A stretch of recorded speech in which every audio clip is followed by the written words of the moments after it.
12:45 මේ ශ්‍රී ලංකා ගුවන්විදුලි සංස්ථාවයි. මෙන්න ප්‍රවෘත්ති. සංස්කරණය මොහන් පෙරේරා. ප්‍රකාශය බද්‍රජිත් සෞම්‍ය. දේශබන්දු තෙන්නකෝන් මහතාට එරෙහිව ජාතික ජනබලවේගේ මන්ත්‍රීවරු පිරිසක් කතානායක වෙත විශ්වාසභංග යෝජනාවක් බාර දෙති. සංවිධානාත්මක අපරාධ සහ නීති විරෝධී ක්‍රියා මර්ධනයට අලුත් STF බටයන් 500ක්. අවුරුදු සමයේදී තැපැල් සේවා පුළුල් කෙරේ. වෙළඳාමට පහසුකම් සැලසීමට සහ අපනයනකරුවන්ගේ ගැටලුවලට විසඳුම් දීමට කැපවන බවට රජයෙන් සහතිකයක්. ඇමති නිල නිවාස ගැන සෙවීමට පත් කළ කමිටුවේ වාර්තාව බාර දෙයි. ලංකා කංජිතෙල් සංස්ථාව ලිහිසිතෙල් අපනයනය ආරම්භයි.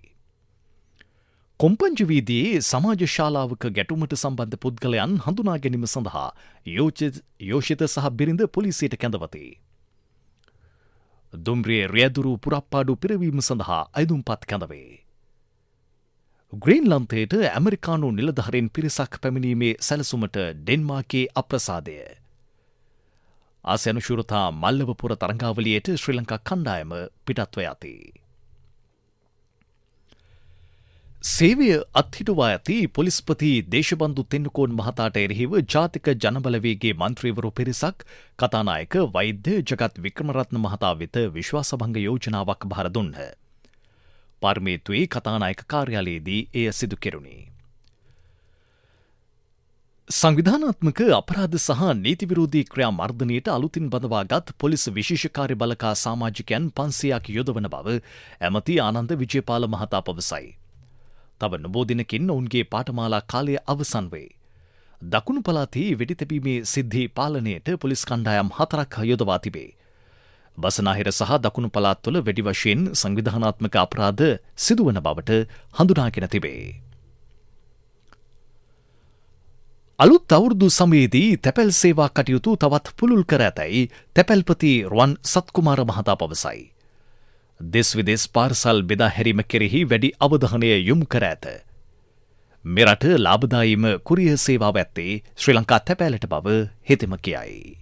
තමන්ගේ නෑදෑ හිතවතුන්ට විදේශවල ඉඳන් මෙහෙට භාණ්ඩයක් පාර්සලයක් ටැග් එකක් එවන්න ඕන නම් ඒක එහෙම නැත්නම් පිටරටවල ජීවත් වෙන තමන්ගේ දුව දරුවන්ගේ අධ්‍යාපන කටයුතු වලට ගිහිලා තියෙන එමන්ත රැකියාවලට ගිහින් තියෙන අයට යම් දෙයක් යොමු කරන්න අවශ්‍යතාවය තියෙනවා නම් තැපැල් දෙපාර්තමේන්තුවේ EMS සේවාව අපි මේ දවස්වල ප්‍රොමෝට් කරලා තියෙනවා. ඕනම ගමනාන්තයකට අපි තැපැල් දෙපාර්තමේන්තුව හරහා භාණ්ඩ යැවීමේ කටයුතු කරන්න පුළුවන්. ඒ හින්දා ඒක පිළිබඳව මේ රටේ ජනතාවට ඉල්ලීමක් කරනවා. එහෙම අවස්ථාවක් තියෙන ඕනම කෙනෙකුට ළඟම තියෙන තැපැල් කාර්යාලයට ගිහින් ඒ සේවාව පහසු මිලට ලබා ගන්න පුළුවන්. ඒ වගේම තමයි අපේ තියෙන කෑෂ් ඔන් ඩෙලිවරි සේවාව ලංකාවේ ඕනම තැනක ඉන්න නිෂ්පාදකයෙකුට තමන්ගේ පාරිභෝගිකයෙකුට තමන්ගේ නිෂ්පාදනය තැපැල් දෙපාර්තමේන්තුවේ සේවාවන් හරහා යවන්න පුළුවන්.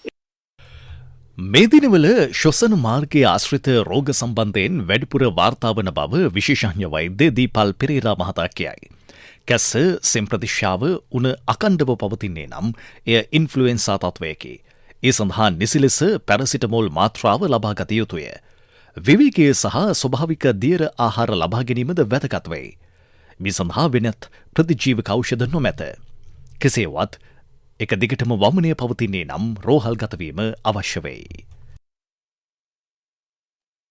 පසුගිය සතිය නිරීක්ෂණය කිරීමේදී අපි දුටුවා දරුවෝ අතර උණ බහුලව පැවතුණා. ඉතින් එතෙන්දී අපි සොයලා බැලුවා රෝග ලක්ෂණ විදිහට උණත් සමග කැස්ස, සෙම්ප්‍රතිශ්‍යාව, වමනය, ඒ වගේ රෝග ලක්ෂණ, හන්දිපත් කැක්කුම, ඇඟ රිදෙනක ඒ වගේ රෝග ලක්ෂණත් තිබුණා. ඉතින් මේ වගේ රෝග ලක්ෂණ සමහර අයගේ චෙක් කරලා බැලුවාම ඉන්ෆ්ලුවෙන්සා A හෝ B පොසිටිව් වුණා. විශේෂයෙන්ම ඉන්ෆ්ලුවෙන්සා A පොසිටිව් වුණා. එහෙම රෝග ලක්ෂණ තියන අය මුඛාවරණයක් දාගෙන ඉන්න. එහෙම මුඛාවරණයක් දාන්න නැතුව රෝග ලක්ෂණ තියන අය අනිත් අය හා මුහු වුණොත් ඒගොල්ලන්ට ලේසියෙන්ම මේ රෝගය පැතිරෙන්න පුළුවන්. විශේෂයෙන්ම ඉන්ෆ්ලුවෙන්සා රෝගීන් දිවාසුරක මධ්‍යස්ථානයකට, පාසලකට, පන්තියකට ගියොත් අනිත් ළමයින්ට ලේසියෙන්ම බෝ වෙන්න පුළුවන්. ගෙදරත් එක්කෙනෙක්ට රෝග ලක්ෂණ තියෙනකොට අනිත් අයට ඉක්මනට බෝ වෙනවා නම් මේක ඉන්ෆ්ලුවෙන්සා වෙන්න පුළුවන්.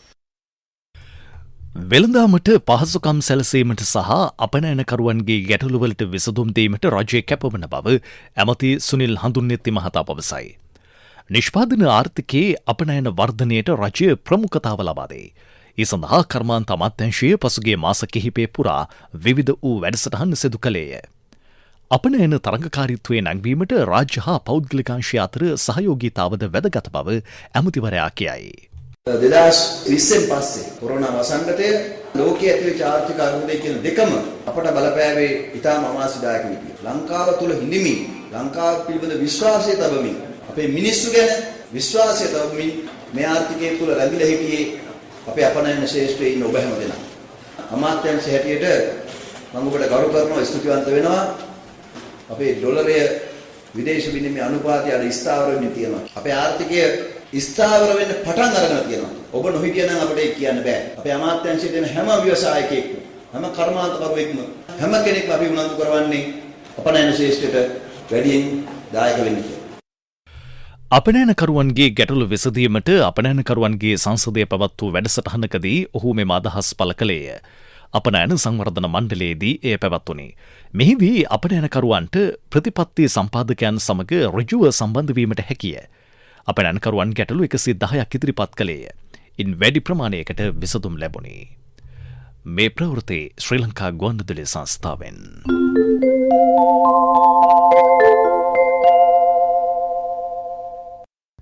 ඇමති නිල නිවාස වෙනත් කාර්යයන් සඳහා යොදා ගැනීම පිළිබඳ සොයා බැලීමට පත් කළ කමිටු වාර්තාව ජනාධිපති ලේකම් කාර්යාලයට බහර දී තිබේ. ඉදිරියේදී එම නිල නිවාස පිළිබඳ තීරණයක් ගැනේ. මෙම නිල නිවාස ආර්ථිකමය වශයෙන් වාසිදායක කටයුත්තක් සඳහා යොදා ගැනීමට මෙම වාර්තාවේ නිර්දේශ යොදා ගැනේ. ඉදිරි මාස 2 ඇතුළත ලංකා ඛනිජ තෙල් සංස්ථාවේ ලිහිසි තෙල් අපනයනය කරන බව එහි සභාපති ඩී.ජේ. රාජකරුණා මහතා කියයි. ඒ සඳහා බංග්ලාදේශයෙන් ඇනවුම් ලැබී ඇත. වත්මන් රජය පත්වන විට මෙරට ලිහිසි තෙල් කර්මාන්තය කඩා වැටී තිබුණේ. එහෙත් ගත වූ කාලයේදී නිෂ්පාදන ධාරිතාව දෙගුණයක් කිරීමට හැකි වී ඇත. ගුවන් යානා තෙල් මිල ගණන් කලාපයේ අනිකුත් රටවලට වඩා අඩු කර තිබේ. මේ නිසා මෙරට ගුවන් තෙල් වෙළඳාම දැන් වැඩි වෙමින් පවතී. මීට දින කිහිපයකට පෙර කොම්පංචවීදී රාත්‍රී සමාජශාලාවක ඇති වූ ගැටුමක් සම්බන්ධයෙන් ප්‍රකාශයක් ලබා ගැනීමට යෝෂිත රාජපක්ෂ සහ ඔහුගේ බිරිඳ කොම්පංචවීදියේ පොලිසිය වෙත කැඳවා තිබේ. අදාළ ගැටුමෙන් එම සමාජශාලාවේ ආරක්ෂක නිලධාරියෙකු තුවාල ලබා රෝහල්ගත කෙරුණේ. යෝෂිත සහ බිරිඳ ගෙන්වා ඇත්තේ එදින සිද්ධියට සම්බන්ධ සැකකරුවන් හඳුනා ගැනීමට බව පොලිස් මාධ්‍ය ප්‍රකාශක ජ්‍යෙෂ්ඨ පොලිස් අධිකාරී බුද්ධික මනතුංග මහතා කියයි. පළාත් පාලන ඡන්ද විමසීමට අදාළව මැතිවරණ කටයුතු සාමකාමී ලෙස සිදු කෙරෙමින් පවතී. මේ දක්වා කිසිදු අපරාධමය පැමිණිල්ලක් වාර්තා වී නොමැති බව පොලිසිය කියයි. මැතිවරණ නීති උල්ලංඝනය කිරීමට අදාළව පැමිණිලි 2ක් පමණක් වාර්තා වී ඇත. මේ අතර ඡන්ද විමසීමේ වියදම් ඇතුළත් ගැසට් පත්‍රය මුද්‍රණය සඳහා රජයේ මුද්‍රණාලය වෙත යොමු කර ඇත. එක් අපේක්ෂකයෙකුට වියදම් කළ හැකි සීමා ඊට ඇතුළත් වෙයි. මේ අතර පුනාකරි මන්නාරම දෙහිඅත්ත කණ්ඩිය ප්‍රාදේශීය සභාව සඳහා අපමුදල් තැන්පත් බහර ගැනීම හිට මධ්‍යහන 12ට අවසන් වේ. ලබන බ්‍රහස්පතින්දා දහවල් 12 තෙක් නාම යෝජනා බාර ගැනේ. ඉදිරි ඡන්ද විමසීමට අදාළ පැමිණිලි ඉදිරිපත් කිරීමට මැතිවරණ කොමිසම නව ජංගම යෙදවුමක් හඳුන්වා දී ඇත. එමගින් පැමිණිලි ඉදිරිපත් කිරීමේ ක්‍රමවේදය කාර්යක්ෂම කෙරේ. ECEDR ලෙස එම යෙදුම හැඳින්වෙයි. පැමිණිලි ඉදිරිපත් කරන පුද්ගලයාට ඔවුන්ගේ පැමිණිල්ල සම්බන්ධයෙන් ගත් ප්‍රතිඵලයද නිරීක්ෂණය කළ හැකිය. වීඩියෝ හා ඡායාරූපාකාරයෙන් සහායක තොරතුරු ඉදිරිපත් කිරීමටද මෙම යෙදුම මගින් පරිශීලකයන්ට ඉඩකඩ සැලසේ. දුම්රිය රෑදුරු පුරාපාඩු පිරවීම සඳහා අයදුම්පත් කැඳවේ. උසස් පෙළ විභාගයෙන් සංයුක්ත ගණිතය, භෞතික විද්‍යාව සහ තවත් එක් විද්‍යා විෂයක් ඇතුළුව සීළු විෂයන්ගෙන් එකවර සමත්ව තිබිය යුතුය.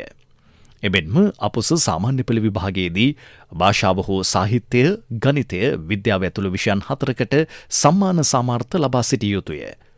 තෘතීක හා වෘත්තීය අධ්‍යාපන කොමිෂන් සභාව පිළිගනු ලබන ඉංජිනේරු ඩිප්ලෝමාව ලබා තිබීම හෝ විවෘත විශ්වවිද්‍යාලයේ තාක්ෂණික ඩිප්ලෝමාව හදාරා තිබීම වෘත්තීය සුදුසුකම වෙයි. මේ පිළිබඳ වැඩි විස්තර පෙබරවාරි 28 වන දින ගැසට් පත්‍රයේ පළ කර ඇත. රෑදුරු පුරාපාඩු 228ක් පවතී. මීළඟට ප්‍රමුඛ පුවත.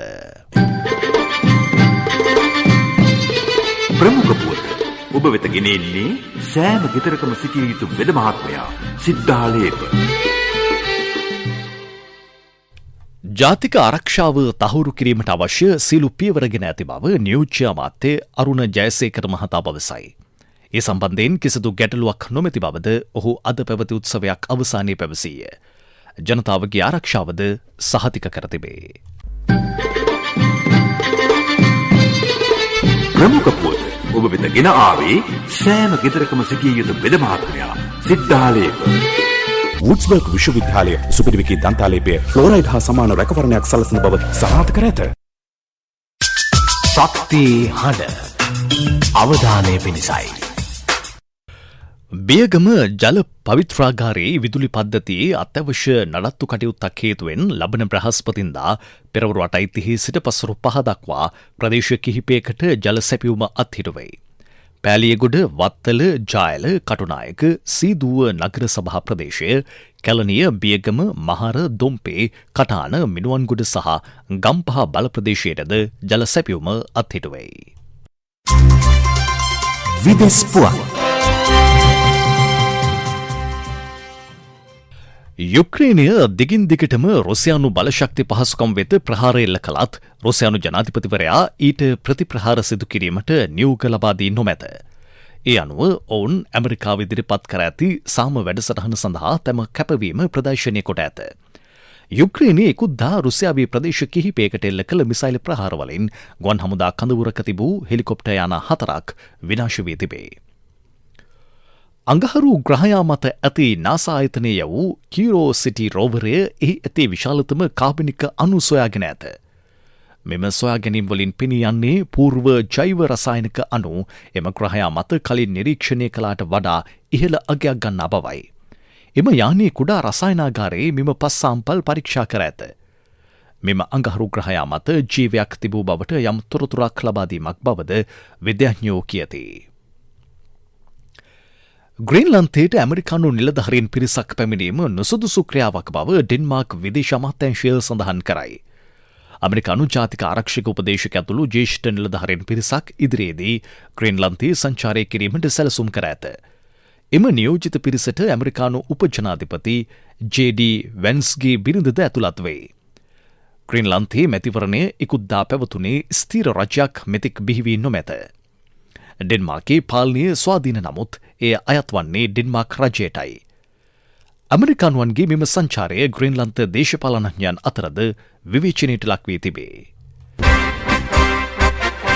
පෙරසර සංවර්ධනයක පුවත් සම්පින්ඩනය සංවර්ධන පුවත්. ශ්‍රී ලංකා ආයුර්වේද ඖෂධ සංස්ථාවට අයත් ඔසු උයන් සංවර්ධනය කිරීමේ වැඩසටහනක් කරමයි. එහි ආරම්භක උත්සවය හෙට පෙරවරු 10ට නිකවරටිය රන්දෙනිගම ඔසු උයනේදී පැවැත්වේ. ශ්‍රී ලංකා ආයුර්වේද සංස්ථාවට අයත් ඔසු උයන් 3ම වාණිජමය වශයෙන් සංවර්ධනය කිරීමට සැලසුම් කර ඇත.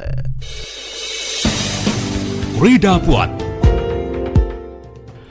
ආසියානු ශූරතා මල්ලවපුර තරඟාවලියට සහභාගී වීමට නිත්මි අහිංසා සහ නිපුණි වාසනා අද අලුයම ජෝදානයේ බලා පිටත්ව ගියහ. තරඟාවලිය හෙට ආරම්භයි. මේ සඳහා සහභාගී වන පිරිමි කණ්ඩායම හෙට ජෝදානයේ බලා පිටත්ව යාමට නියමිතයි.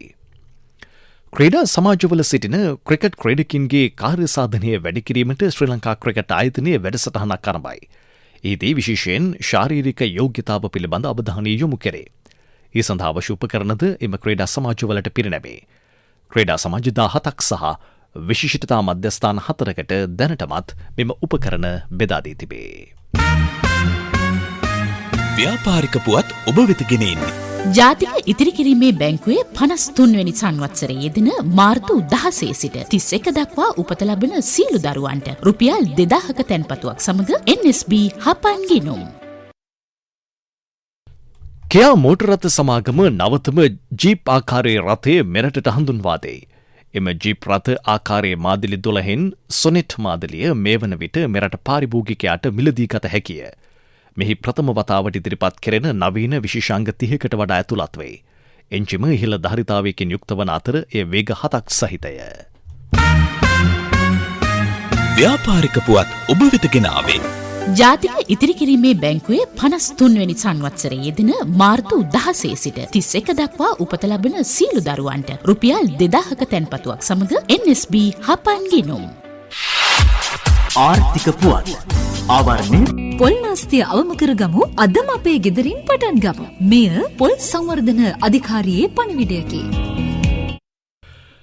වසර 2075 වන විට ඉන්දියාව ලෝකයේ දෙවන විශාලතම ආර්ථිකයට හිමිකම් කියනු ඇතැයි වාර්තා සඳහන් කරයි. මේ වන විටත් වේගෙන් වර්ධනය වන ආර්ථිකයක් ඇත්තේ ඉන්දියාවටයි. මේ නිසා ශ්‍රී ලංකාවද ඉන්දියාව සමග ව්‍යාපාරික සම්බන්ධතා තවදුරටත් තහවුරු කර ගැනීමට ක්‍රියා කරමින් සිටී. ඒ අනුව ශ්‍රී ලාංකික ව්‍යාපාරිකයන් සහ ඉන්දියානු ව්‍යාපාරික සංගමය අතර සාකච්ඡා ඉකුත් දිනවල පැවැත්වුණේ.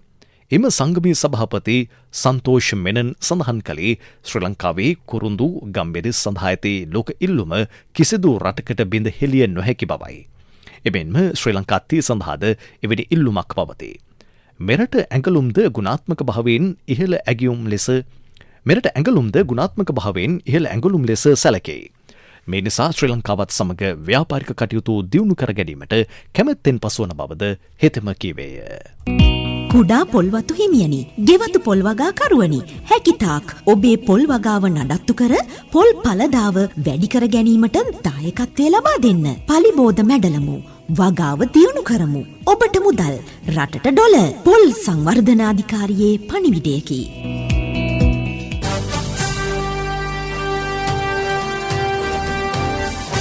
කාලගුණ වාර්තාව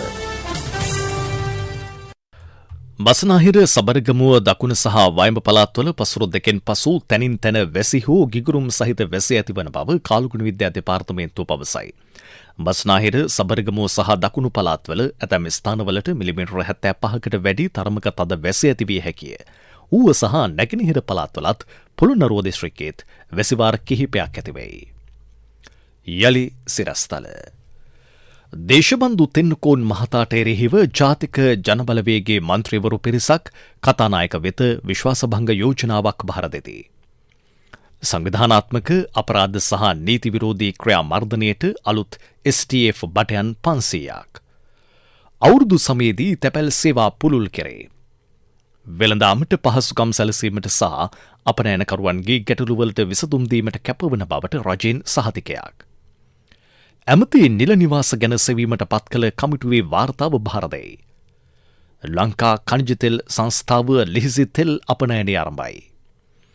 කොම්පංච වීදියේ සමාජ ශාලාවක ගැටුමට සම්බන්ධ පුද්ගලයන් හඳුනා ගැනීම සඳහා යෝෂිත සහ බිරිඳ පොලිසියට කැඳවති. දුම්රිය රෑදුරු පුරප්පාඩු පිරවීම සඳහා අයිදුම්පත් කැඳවේ. ග්‍රීන්ලන්තයට ඇමරිකානු නිලධාරීන් පිරිසක් පැමිණීමේ සැලසුමට ඩෙන්මාර්කයේ අප්‍රසාදය. ආසියානු ශූරතා මල්ලවපුර තරඟාවලියට ශ්‍රී ලංකා කණ්ඩායම පිටත්ව යති.